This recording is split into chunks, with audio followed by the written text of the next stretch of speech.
for you to be able to benefit, you know, umsebenzi womoya, you must always have free flow. Promote harmony all the time. bab'uCredo. bab'uCredo, hey man. Angazi ukuthi ngathini bab'uCredo ngoba bab'uCredo kimi uyiyo yonke into. He was a scientist, he was an author, he was an architect, he was everything, an engineer. Yonke into. It means yes, VusamaZulu. VusamaZulu. Credo mode. Credo mode. Hey, manje ke namhlanje akusiyimo kumele ngikhafule bab'uCredo kuphela. Ngoba bab'uCredo uncede sonke. Ususe ubulweni. You know, lento bela emehlweni. Even though he came before his time, ubaba. He was much 1,000 years or whatever years ahead of everybody. Uthini lo baba lo? Uthi thina saqala civilization. Hayi uyakhula lo baba. Hey, that's what we used to think. Because umlungu told us a lie. Ukuthi they are the bringers of civilization emhlabeni. And yet that is not the truth. Yingakho sime kanje namhlanje sime ngeqiniso iqiniso isikhathi samanga sisele kule age bayibizani yeprices siku age kama athi manje ye-Aquarius la kumele sikhulume khona iqiniso njengoba sikhuluma iqiniso ngobab'uCredo. Ubab'uCredo bokuyinkosi yamakhosi isilo samabandla VusamaZulu. I-manifestation kaMvelencane noNomkhubulwane siyibone ngezenzo zakhe. Hayi ubab'uCredo futhi azange athi mina hey ngumkhulu kunani nonke. Nginamandla nidlula nonke. He never claimed you know, such things. But thina ngezenzo zakhe we can testify ukuthi ube yisilo samabandla. Inkosi yini? Ungadideki ngenkosi. Inkosi yiyo ethola isambulelo namhlanje future. And how to get there. Namhlanje bamnikeza yonke le information ukuthi oh, these are the steps. This is how you can arrive at your destination. Inkosi ke leyo. bab'uCredo was there, recognized him. Ukuthi ube inkosi.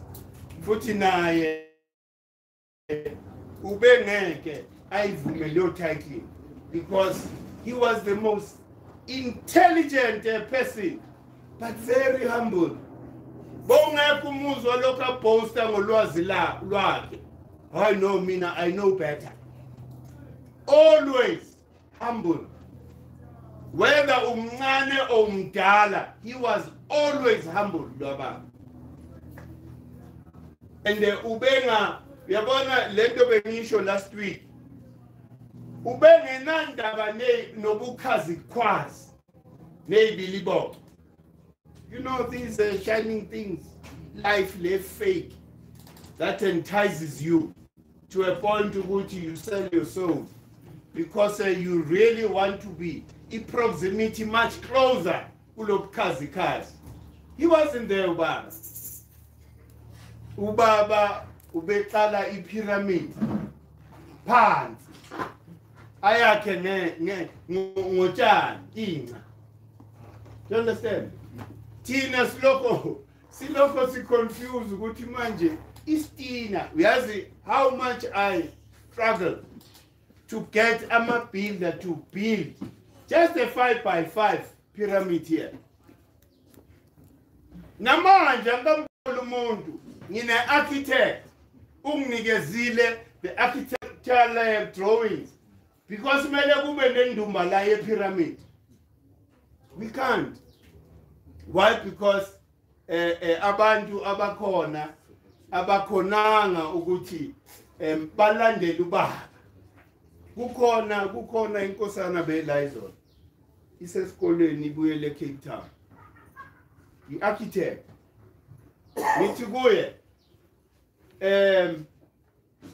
lo msebenzi ozowenza kumele ustudishe African architect because African architecture it dictates ukuthi wherever you put a building there's got to be an energy that is entrapped within that building. Therefore, it means ukuthi mawufaka i-building, you need to consult an astronomer ukuthi what stars are here above the structure that I want to construct, so that I create harmony. Yingakho bathi when you enter any pyramid structure, automatically you get revived. You are re-energized because of the formation. It entraps the energy. The energy yazungeza so. Yazungeza so. And the pyramid kuthiwa is the most stable structure. Asikho sini. Makufika ilentuza itornado inkanyama idlula la. Ishaya wonke lamabondo ayi4 phansi.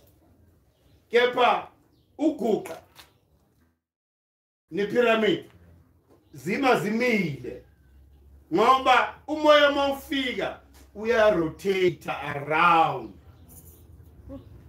Ulwazi lolo si-proud namhlanje siyakhafula kanje bab'uCredo. Njalo bab'uCredo samamela samuzwa ukuthi uthini. You understand? Yazi the strangest thing is all khona igama le bayibizani lelo medula oblongata ubab'uCredo uthi igama lesizulu incebeka uthi this is the place of truth and peace la kuwe. And bab'uCredo uthi thina imithandazo yethu, the way we used to pray, what I've always said, we think in pictures. You could never go to your car now, manje ushiye la ngaphandle. If you don't have a clear picture what you ushiye. You will never reach there. So bab'uCredo is saying that uthi bab'uCredo, what we want to see manifest, as he projected from la, just have those images. Kepa uprojected from la, then izinto ziyenzeka. Ungakhohlwa kodwa ama emotions, because ama emotions are glue. Ya lento le ukuthi yenzakale much faster. Ungaceli lentuza. When the manifestation work, you've got to see yourself enjoying that life. That's all you need to do. You don't matter for you to be able to manifest these into that. I'm sure Nama Rolls Royce. My manifestation is different. My manifestation is about black unity. Because black unity yiyo lezo yenza izinto. Angikwazi uqala ngezinto zasekugcineni manje. Black unity qala. Then we will see, because lento esime ngayo namhlanje uma-art. I-situation esikuyo demands ukuthi now we are entering the age of Aquarius. Therefore, it means ukuthi the spiritual energy of earth is bringing people to that order and harmony. Whether niyathanda or anithandi, lo moya uzonifaka la. Nizohlangana ngenkani ngoba niyazondana nithi. Kepha lo moya uzonifoster ukuthi nihlangane as black people. Why? Because isikhathi sakhona. It's not about umkhulu, it's not about anybody. There's just the prevalence of that energy which is supposed to unite and bring justice to black people. Remember, we are the firstborns. Sasibusa before. Kepha naseningena imikhuba yabantu basebenzizwe. Yingakho we fell from grace. Nakhabula manje senibona abantu beza la balengisa inywele. Bafaka ama perfume abawafundekini. Seba package now as a, you know, amanya magama, kepha the original, you know, blueprint isuke kuwe mntomnyama. So therefore, naturally, it's that time now to balance things out. Lento ukuthi sibe happy to be comfortable in the condition that we are in now.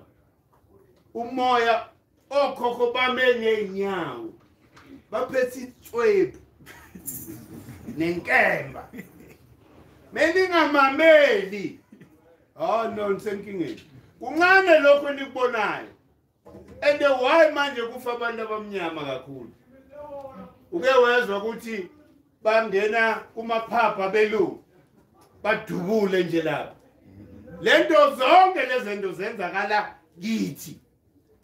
Why? Because asina harmony, asina balance, asina ma-art. Sipilivele entweni ukuthi umuntu meke kushanga empama umnike esinye isihlathi. Asiqiniso lelo. Ithi angeke ngishaye without intoso. Ayisho ukuthi ungashayi. Ithi angeke ngishaye ongibulale without inhloso. Uma uzohlasela umndeni wami la, I have no other option but to fight you to death. Ngoba uzolokhu ungithreatenisha. If ngakuyeka waphunyuka uzobuya futhi. Thokoza. Mele ngiqede vele. That is balance, that is my art. Hayi lento bositsheleze yona ukuthi no wena mele umnikeze esinye isihlathi umuntu. Lo muntu oshoyo zonke lezi ukuthathela umhlaba. And kuye manje umuntu who is heading the moral office. Thou shalt not kill, thou shalt not steal. Zonke lezinto abazenzile. They've stolen, they've killed. But batshela wena ukuthi manje sekhona uBAST. Ungiqhwagele, therefore I must accept.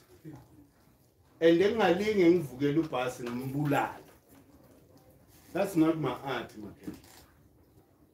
And the message khuluma ngoma art. Uzwani la makhehla. Yonke lento le esikhuluma ngayo yikho ngithi namhlanje asicelebrateeni bab'uCredo. Asicelebrateeni bab'uCredo because bab'uCredo to me he's still worth 100 university I if you can analyze ulwazi lwakhe, right?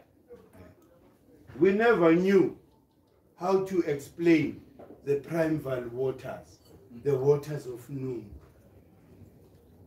Do you understand? Ubaba simplify at ukhulukhulwane. The origin tina, the way siyazingakona, the beginning. Kepa kuthiwa ke, that is the world of Manu. Those that are following philosophy lesifundayo and are reading with us the book, The Magic of Ancient Egypt, would understand ukuthi there were 4 stages of creation. Manu, Akutu, Rostau, and Amendi. 4. But in the first stage of Manu, 4 pairs, the octward. Lento lokhu yizo kukhulunywa about the octward. Kukhulunywa about those principles that were present but inactive in that carbon soup. before Ura emerges. Then they talk about the solar triad. Le eyayenza ukuthi yonke into izamazame. Kube nomlilo, the fire. What sparked the fire? Lapha kukhulukhulwana. So therefore, the octward and the solar triad were always in harmony. Meaning ukuthi in their inactive state, there was balance. Because that's where you find Maat. Hey, Umvelingangi emerges from the carbon soup. Maat already. Thokoza. Hey, the original Trinity. Rache Huti Maat. So therefore, Maat Kutiwa permeate everything, every field. It could never exist without umthetho. Hey. So Maat umthetho esiphethwe yiwo sonke emhlabeni. Yingakho lento esiyenzayo to welcome every time we welcome a new season. We are living the Maat way. Why? Because we recognize the importance and the power of the relationship between spirit and matter. And we are intelligent enough to know, Guti, when the sun and our planet, they are at this degree, there's prevalence of this energy that we need to recognize. That's living now. Maat. So lento siyenzayo is trying to balance and bring harmony in our lives. In our lives, because the content makes you, it forces you to introspect. Even if ukabane nomuntu mawuwedwa uyazibuza ukuthi, am I the one that instigated this thing? And ukuze ulunge la ngaphakathi kumele ukuvume lokho. And futhi uhambe uyoxolisa kuloya muntu, so that you find peace within. Otherwise there will always be that emotional turmoil. Sikubone nje ukubhesta nje all the time. Nyukubele bayilento engaphakathi kuwena. You need to release. Ube free flow ma umuntu. So